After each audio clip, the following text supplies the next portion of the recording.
కాబట్టి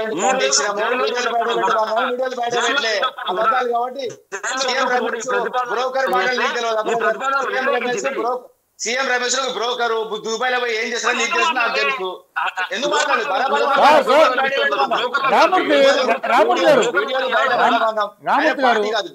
బీజేపీ సంబంధించిన ఏ పార్టీ అధ్యక్షుడు కూడా మాట్లాడలేదు, రాష్ట్ర అధ్యక్షుడు మాట్లాడలేదు, జాతీయ అధ్యక్షుడు మాట్లాడలేదు. మేము ఎక్కడ చర్చలు పెట్టుకున్నప్పుడు ఎక్కడ కూడా మాట్లాడలేదు. ఒక సీఎం రమేష్ అనే వ్యక్తి ఆయన ఎవరికి టచ్, చంద్రబాబుకు టచ్, అదే విధంగా రేవంత్ రెడ్డికి టచ్, ఈ కుట్రపూరితంగా వచ్చిన మాట అని అందరికి తెలుసు.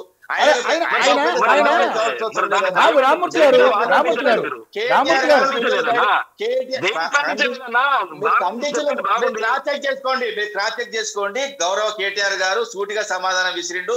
మీ వీడియోలు ఉంటే బయట పెట్టమన్నాడు, ఆయన తోక ముట్టుకొని ఇంట్లో పండుకున్నాడు. కాదు కాదు సరే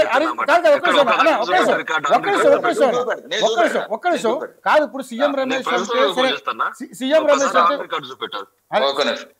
సీఎం రమేష్ అంటే సరే బయట పార్టీకి సంబంధించిన వ్యక్తి కాబట్టి మీరు ఆయన నా దగ్గర ఆధారాలు ఉన్నాయా లేవా అనే విషయం పక్కన పెడితే ఆయన సరే ఆయన ఏదో ఒక ఆరోపణ చేశాడనుకో అనుకోవచ్చు. కానీ రవి గారు చిన్న విషయం ఎందుకంటే ఒక జాతీయ అధ్యక్షుడు గాని లేదా రాష్ట్ర అధ్యక్షుడు గాని చర్చలు జరిగాయని మాట్లాడితే దానికి శాంటిటీ ఉంటది.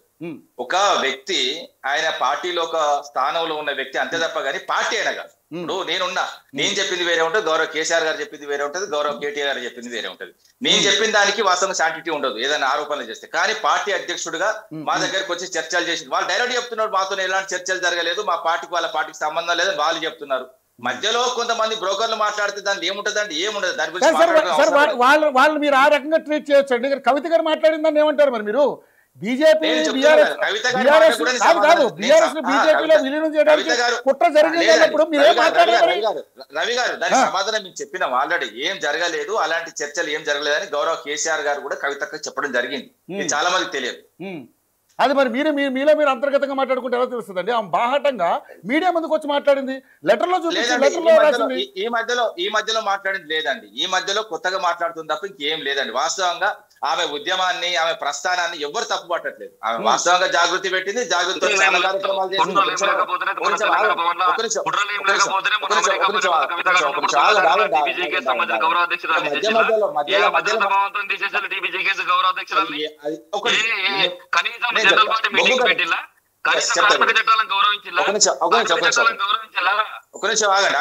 ఆగండి. ఇప్పుడు వాళ్ళు సుదీర్ఘంగా కవితక్క చేసుకుంటూ వస్తుంది. ఒకవేళ తొలగించినా కూడా పార్టీ తొలగించింది. పార్టీ మీద భయము భక్తి ఉంటే ఖచ్చితంగా ఎవరైనా అదే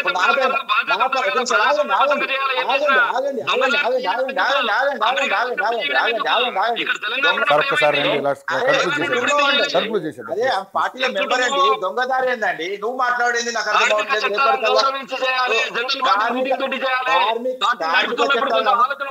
ఒక నిమిషం ఆగండి. అది నువ్వు నేను మాట్లాడుకుంటే వాళ్ళు ఆల్రెడీ భవన్ కి వచ్చిండు. భవన్ కి వచ్చి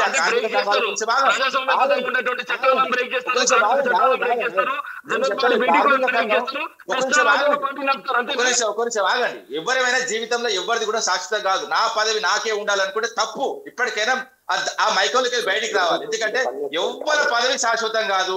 రేపటి ఇంకోలో ఇవ్వాల్సిందే. ఇంకోలో పోతే నాకు కోపం రావడం తప్పు. ఇంకోలోకి పోవాలి, ఈమె కూడా ఎదగాలి. గట్లా అనుకోవాలి తప్ప కానీ ఆ పదవి నాకే ఉండాలి, ఇంకా దీనికే ఉండాలని కరెక్ట్ కాదు. ఈ మార్గం నుంచి బయటికి రండి దయచేసి.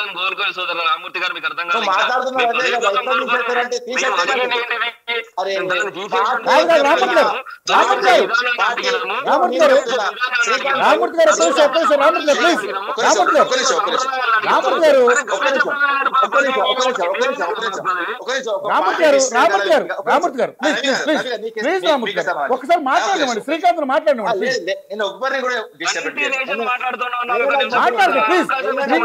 కాదు శ్రీకాంత్ గారు చెప్పింది వినండి.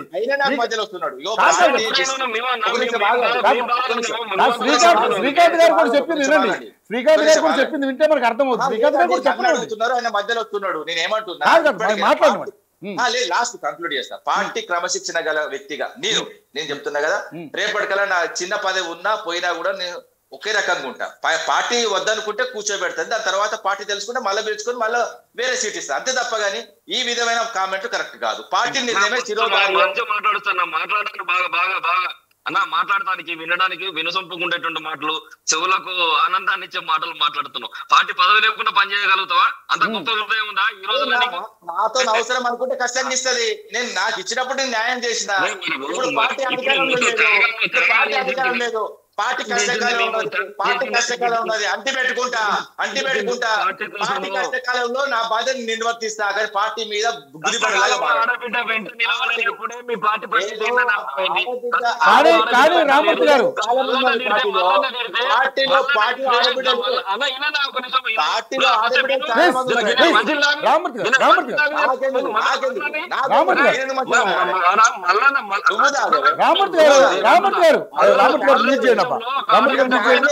అని చెప్తూనే ఉంటాడు ఇక. రామూర్తి గారు ప్లీజ్ ప్లీజ్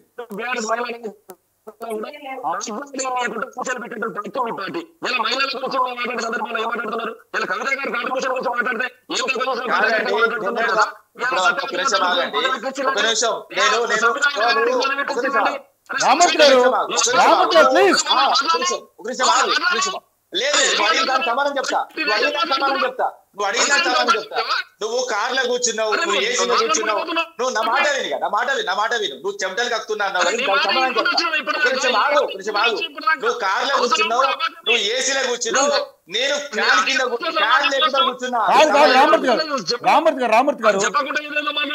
రామూర్తి గారు ఒకసారి శ్రీకాంత్ రామూర్తి గారు ప్లీజ్ ప్లీజ్ రామూర్తి గారు ఒకసారి అరే చెప్పండి రామూర్తి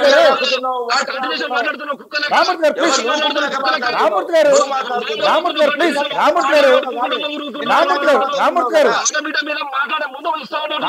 గారు పదవులు ఇస్తే కిరీటాలు ధరించిందా? కవిత గారి కాంట్రిబ్యూషన్ ద్వారా, కవిత గారి కష్టం ద్వారా వచ్చినటువంటి పదవులు ఇలా ఎట్లాంటి కాంట్రిబ్యూషన్ లేకుండా సత్యవతి రాజు వచ్చింది, పదవులు ఇచ్చింది మహిళా నాయకురాలకు, సబితా ఇంద్రారెడ్డి వచ్చింది, పదవులు ఇచ్చింది.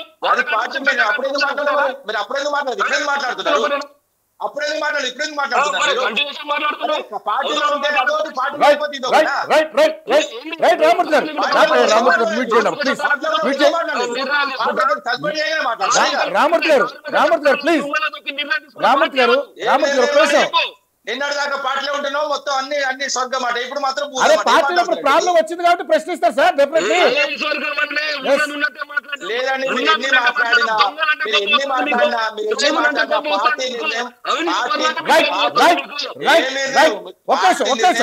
రామూర్తి గారు ప్లీజ్ మీరు ఒక 2 నిమిషాలు మాట్లాడకండి దయచేసి నేను చెప్తున్నా. 2 నిమిషాలు మాట్లాడకండి. నేను శ్రీకాంత్ దగ్గర తీసుకుని మన దిలీప్ గారి దగ్గర నుంచి మళ్ళీ ఒకసారి తీసుకోవాలి. ప్లీజ్ ఒకసారి మీరు మధ్యలో ఎక్కడ రాకండి. మీరు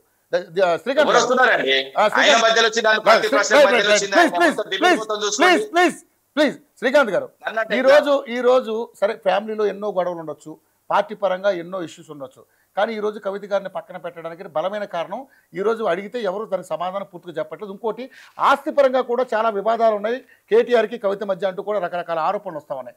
అలాంటి ఆరోపణలు ఏమన్నది దీనికి బలం చేకూర్చే అవకాశం ఉందంటారా? ఒకసారి మీరు చెప్పండి, నేను దిలీప్ గారిని తీసుకుంటా తర్వాత మీరు మాట్లాడండి శ్రీకాంత్ గారు.